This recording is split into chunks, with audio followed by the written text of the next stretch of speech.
They didn't complain. They weren't whining and stuff. And we've been hearing for a long time that black farmers weren't getting the assistance that the other farmers were getting, and how prejudiced it was. And nobody had a problem with it. Not one white farmer had a problem with it. But now y'all got a problem with the black farmers still producing, still working their farms after y'all got screwed. So now you want to go and destroy. It's typical. Typical. You can't stand to see black people with anything.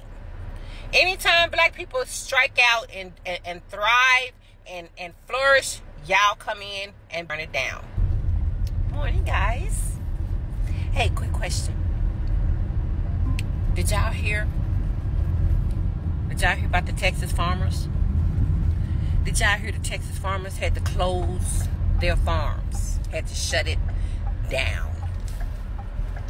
Texas farmers have gone completely bankrupt.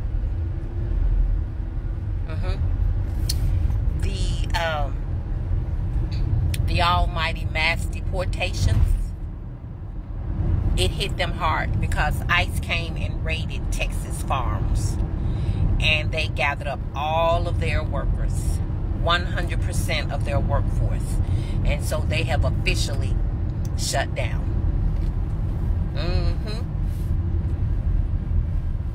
Yeah. Texas farmers who voted for Trump, who supports Trump, have lost their farms. Add them to Nebraska. Add them to Iowa? All those states that are where farms are heavy. Add them all to the list. You guys are losing your farms one by one. All because y'all supported and voted for DJT. Hard lesson to learn.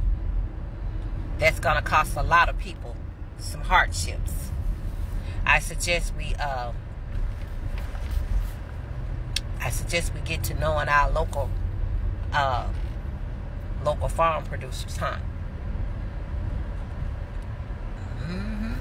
I know we have a farm market every, I think it's one Saturday out of the month here, where we have local black farmers bring in their produce and sell it at this farmers market. I think it's going to be a lot of that going on, because they have really screwed the pooch this time. Yeah. So, and now they're crying because they can't get Americans to come and work their farms, aka black people. But one really curious, mind-boggling thing going on at the same time that kind of has me a little, Black farmers aren't having these issues. Black farmers are still producing. They're still working. They're still operating. So much so that I've heard, it's been rumored that some of these white farmers are trying to burn down the black farmers' farms because they don't have the issues they have. And the only reason the black farmers don't have the issues they have is because they were cut out of all those subsidies that the farmers were getting. It wasn't for black farmers. So black farmers were never set up for failure. They did what they did on their own. They didn't wait for government. You know, the government didn't give them the extra funds. The government didn't come in and save their day. They just... Hello guys, welcome back to the channel. Well, I'm hoping that you're doing great from wherever you're watching from. As you know, I'm your host and presenter Ejindok Stories. Well, I'm hoping that you're doing great from wherever you're watching me from. There's something that I want to talk about, really important. Why is it that anything that matters, in as much as concern great blacks' excellence, usually is being faced or confronted with some hostility towards some white people? I mean, look at history from Tulsa, Oklahoma, Black Wall Street. All these things were being sabotaged by white people. Let's don't forget about the recent thing that is happening today. We are having some white folks saying that they're gonna be, putting an arson to black farmers' farms, because why is it that to them, why is it that you all are doing great while we are facing all these problems? Why are your farms standing while our farms are breaking down? So it raises questions. Does it mean that the United States doesn't have anything good for black people? Or does it mean that there is nothing good that can happen to black people? So we are asking ourselves these questions, because anything good that black people have ever did usually is being counteracted by something bad that white folks come up with. Recently, there's this video that is going on around. There's a speculation that we have some white folks that are saying that since black people don't want to join them, don't want to support them in raising all these issues, like generally farmers, they are going to be burning down black farms because they're not hearing a collective voice. But I just have this question, because this is why I find it so diabolic. I find it diabolical in the sense that all those things black farmers have been going through for the longest time, you didn't say anything, neither did you support them. The racism that was going inside the USDA institutions, you didn't come and speak out for black folks. You didn't do that. But right now, things are going on well for black people. You now like, why is it happening good for them? And why is it not happening to us? Does it mean that black people don't deserve anything good? It is just a question, because I really, really find this diabolical. You can't be enjoying all these institutional racism that your folks have been doing, and you benefiting behind the backs of black farmers. But right now, black farmers are having their own stuff going on, and you're like, no, you don't deserve that, right? This raises questions. So I want us to have a discussion in regards to this. But until then, let's watch these clips, and then you know very well that I'll be back, and then we'll be sharing our thoughts at the end of the day, because we have to have discussions in regards to this that really, really make sense, so that we can get to educate ourselves, learn from also other folks who share that third person's perspective in regards to this. So if you're watching us for the first time, kindly consider subscribing to the channel, join the membership, and really get so we can offer you. But until then, let's just roll their sleeves up and went to work. They didn't complain. They weren't whining and stuff. And we've been hearing for a long time that black farmers weren't getting the assistance that the other farmers were getting, and how prejudiced it was. And nobody had a problem with it. Not one white farmer had a problem with it. But now y'all got a problem with the black farmers still producing, still working their farms after y'all got screwed. So now you want to go and destroy. It's typical. Typical. You can't stand to see black people with anything. Anytime black people strike out and thrive and flourish, y'all come in and burn it down. Not because we are physically threatening you, not because we have harmed you, but because your jealousy and your hatred. That you cannot stand to see a black person prosper and be successful. Your hatred is so deeply rooted in you, it triggers you to the point to where you have to lash out, because you just can't see black people being prosperous. You can't see black people being more successful than you. I'll never forget this one scene in this movie I watched, Rosewood. I know you all know the Rosewood story. When they raided those black people's homes, when they came in to that town, to Rosewood, and started butchering and killing, they were in one house of one of the people, and it was the son of the woman that Esther Rolle played, and he played the piano. He had a piano in his house, and when they broke into his home, one of the white tea men was sitting over there looking at his piano. How come he got a piano? I ain't got a piano. You don't even know how to play a freaking piano.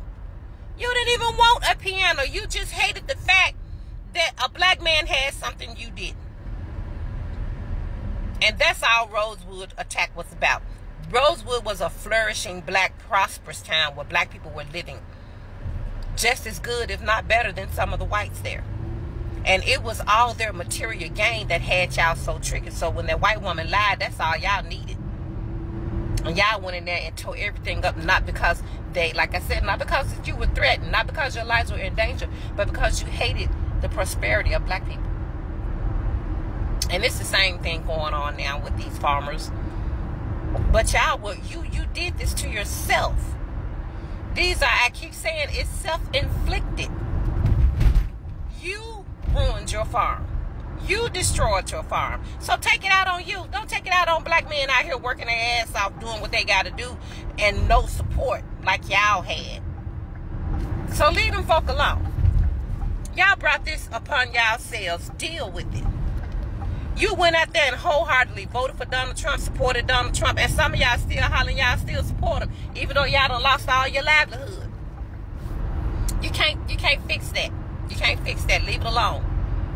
That's to the grave. Yeah, that's to the grave. You don't even waste your time on that. It just keeps coming down the shitter, doesn't it? Every time you think one thing, every time you think you can't get any worse, guess what? Here comes another load. And this ain't the last one coming. I just thought y'all might want to know about those Texas farmers. Yeah, it's bit them as well. Yeah, I know y'all saying, how you laughing? And it's gonna affect us, baby. Everything affect us. We always laugh.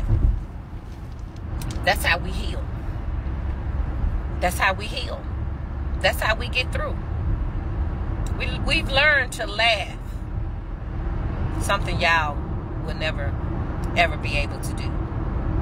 So anyway, y'all have a great day. I just wanted to bring that little tidbit to you. And I will be talking to you guys a little later. Y'all have a good one. Hey, Texas farmers, before I get the hell out of here, one quick question. Yeah, I got a question. Is it great again yet? Asking for a friend. Have a great one. When it comes to the white farmers who are losing all of their workers and are about to lose their farms, I say that's the way it was always meant to be. You were never meant to employ all of these people for little to nothing / nothing when it comes to your ancestors and be able to make a profit off of it. It was never meant to be the cool, rad thing that your family does for generations to make money. It was never honest work. It was never honorable. It was always tainted. It always involved holding people against their will to squeeze every single dime you could out of them, whether by force or by threat. It was always about that. And it was never right for this country to make that their foundation and their road to wealth. And so now that it's crumbling, we are returning to the original form of what things should have been. So there you go. I get that they work hard and some of these farms have been passed down from generation to generation. Well, for generation after generation, we've had all of the stuff that you have piled onto us passed down each and every time. I don't want anyone to suffer out here. I don't want anyone to be on the streets or lose their possessions or anything. And I don't want anyone to be exploited for their work either. I don't want anyone building off of the backs of people they deem less than human. So if you're already doing that and you lose the things that you've gained, if you're finally reaping what you sowed, so be it. Oh, I'm laughing at these white farmers that voted for Trump and now they're losing their farm. Oh, so sad. Man, you know, you MAGA followers, my bad, need to pick yourselves up by your bootstraps. You know, tie them things up real tight and get in them farms and get the plowing. You better go hire some MAGA people. Oh, they don't want to work in your farms. You thought when Trump said, oh, the immigrants are taking black jobs, you think we didn't know what he was saying? Talking about, we don't work in the field. That was slavery days. And you thought that you was going to get you a slave. No, we're not coming. We're going to watch your farm go down while you continue to come on TikTok crying. Because you did it to yourself. And we don't care. Buy some land. Buy some land. Guess what? White farmers are going to be losing some of these farms too. It won't be just black farmers. Some of these mid-scale farmers are going to be losing their farm. Buy some land. If you can afford a raggedy Cadillac and Mercedes-Benz, you can afford 5 acres in the country. Yes, I said it. Yes, stop buying them cars. Stop buying them designer clothes. And buy 5 acres in the country. That's the first thing we can do as black people. Don't leave that money in the bank right now. Buy some land when it's going to become available. And you heard it from me first. There's going to be a lot of land for sale in America. And we can't let Bill Gates and China and the rest of the people buy it. That's the first thing. We have a rich history of farming. I bet everybody on that panel came from somebody's farm and somebody from one of these southern states here in the country, and we have a farmer in our family. Tell the rich story of history of what our forefathers did. We own 20 million acres. We're the best farmers ever in this country because we survived with no loans. We survived with discrimination. We survived with ag companies not supporting us. And we're still here by the grace of God. And guess what? We're going to survive that. You want to know why? We survived slavery. We survived Jim Crow. We survived sharecropping. All the things that they thought would put us out and put us down, we're still here. We're still here by the grace of God. A lot of white farmers are scared. They're struggling with new rules, losing money, and blaming the government. Some of them are even crying out for help. But you don't hear much from black farmers. Why? Because we already know the game. For years, black farmers have been left out on purpose. The system was built to push us out. Our land was stolen. We were denied loans. We were shut out of programs that white farmers used to grow rich. So now, when Trump's policies or government changes hurt white farmers, we don't feel the shock the same way. Why? Because we were never included in the first place. Have you noticed that there's one group that has not made any noise or made videos complain about Trump's policies hurting them or their business? Black farmers. How many videos have you seen of black farmers, excuse me, making videos going, oh, I'm going to lose my farm because Trump cut off benefits. I'm going to lose my farm because the Department of Agriculture no longer gives me subsidies. How many videos have you seen of black farmers? Brothers and sisters, welcome back to the channel. Well, I'm hoping that you're doing great from wherever you're watching me from. As you know, I'm your host and presenter, Chintok Stories, and we're going to be having a discussion in regards to this. Remember that white fear of black people is rooted on centuries of historical, social, and psychological and political dynamics, many of which are tied to the legacy of slavery, colonialism, and systemic racism. This fear is not always expressed overtly, but is embedded in institutions, media, narratives, and everyday interaction. We need to understand the origins and manifestations of this fear, which requires high power exploration, projecting and sustaining effort to control and suppress black legacy. These are things that, you know, white folks do because of their fear to put black people down. Let's talk about historical guilt and fear of retribution. One of the deepest sources of fear stems from historical guilt white societies carry for centuries of enslavement, exploitation, and humanization of black people. White Americans, for example, often fear that if black people were ever to gain full power or autonomy, they will seek revenge for the crimes of the past. This subconscious projection turns black liberation into a threat rather than a demand for for justice and equity. Now, that's the first thing that comes with the fear that they usually have. The second is the fear of losing power and privilege. White supremacy has long maintained through systems that ensure white people benefit economically, politically, and socially at the expense of black people. Many white individuals fear that the true racial equity will mean redistribution of resources and influence.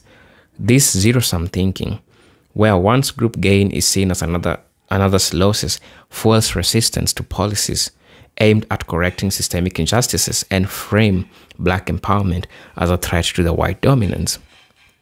That's why there you see them doing all these things that they're trying to do, because they're asking themselves this question: how can black people win while they're not winning?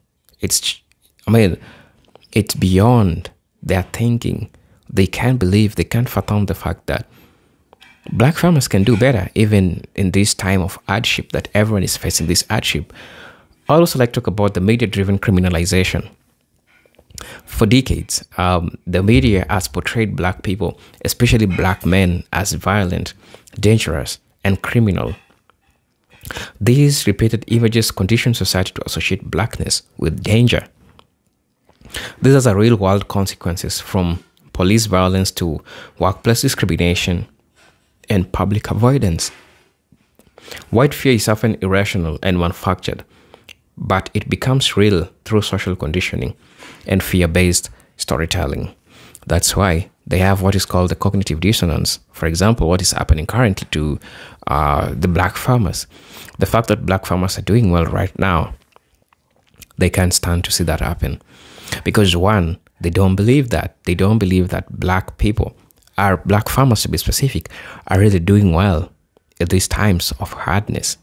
Like, how will they believe that? It's really, really hard for them to do. Talk about the threat of black excellence. Yes, this has been something that has been threatening white folks for a long time. White fear also arises from black success. Whether in sports, music, business, or academia, when black people excel, it challenges the myth of white superiority. The resilience, creativity, and brilliance of black individuals often contradict centuries of racist ideology. This leads to some white people respond with sabotage. As now what you're seeing that they are planning to set arson on black farms. Dismissal or violence are seen in historical incidents like the destruction of Black Wall Street in Tulsa, Oklahoma, right? These things have been happening for the longest time. Let's talk about cultural superiority complex. Many white societies are taught to view their culture as more civilized or developed than others. When confronted with the death of African civilization, spiritual systems, or intellectual traditions, white fear can emerge from the realization that the foundations of their superiority are not as solid as they believed. This fear can fuel cultural appropriation, erasure, and the rewriting of history to diminish black contributions. Also, fear of the uncontrollable. Black resistance, whether through protest, rebellion, or cultural expression, represent an uncontrollable force that white institutions often try to suppress. From Nat Turner's rebellion to the civil rights movements to Black Lives Matter, black people have consistently challenged the status quo. This assertion of self-determination is perceived as dangerous because it disrupts a system built on control. And right now, we have what is called the system overrun. Things are happening in a way that they're not expecting. And so they only project their fear in these uncontrollable situations. I like to talk about projection of white violence onto black people. Historically, white societies have been the perpetrators of systemic violence, colonialism, slavery, lynching, segregation, and police brutality. Instead of reckoning with these realities, some white individuals project this violent tendency onto black people.